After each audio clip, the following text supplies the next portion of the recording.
it was asked to tell about Ray. And quite frankly, they said, say in 4 words about Ray.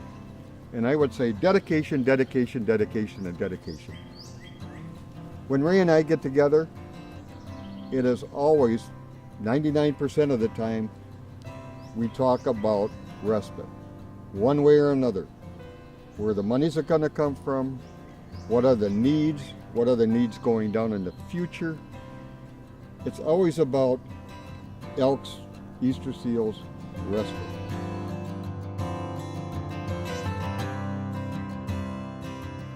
So the people I want to really mention is Ray Dabler. Ray has been on the committee for, gosh, as many years as I've been around. And I think the Elks just finished 21 years now of being at respite.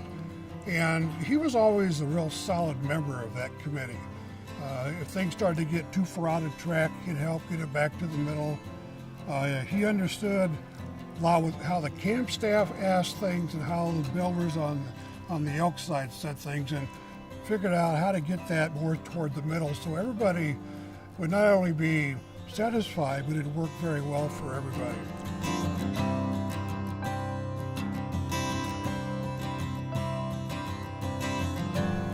Hi, I'm Ray Dabler from Wausau Elks Lodge 248.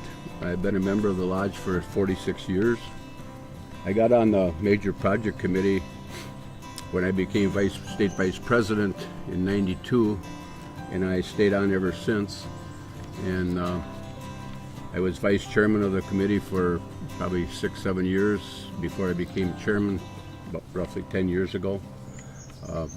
The Elks have been involved with Easter seals since 1976, when the original dining room hall and kitchen was built. When we decided to switch to one program, we interviewed a number of different organizations, and Easter seals came up with the idea that respite care was the most important thing that in today's environment, and it was voted on, and we decided to go with that.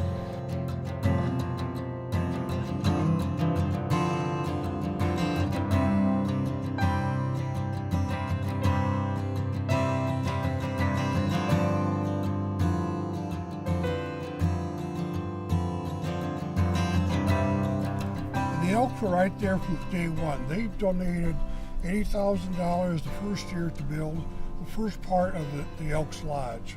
That's what got us going and got the Pioneer Camp going. And a few years later, when we switched over to full-time respite, they of course helped all the cabins, the building, the gym.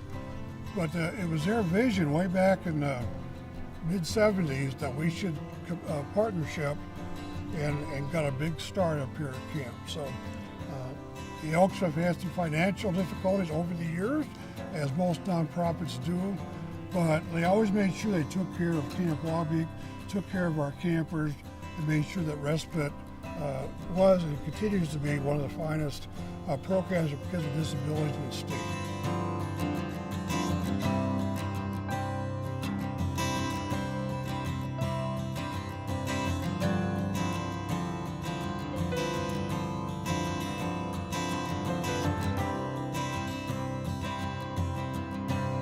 The Elks are magnificent with their support of camperships.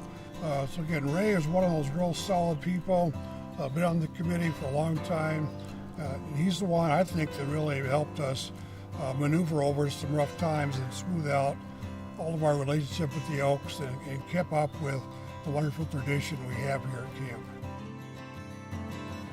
When you come to the camp and see what it has done for the caregivers, and the letters and cards that I received and that the association received from the caregivers, that they can appreciate what we have done. They drop their child off at this camp for 1 day, 3 days, 5 days, or a week, and they can spend more time with their other children, or simply just spend time together instead of having to take care of their child 24/7. I can't imagine how difficult that is sometimes, especially when a family has 2 children with either cerebral palsy, autism, spinal bifida, whatever the case may be. This is what we are here to do.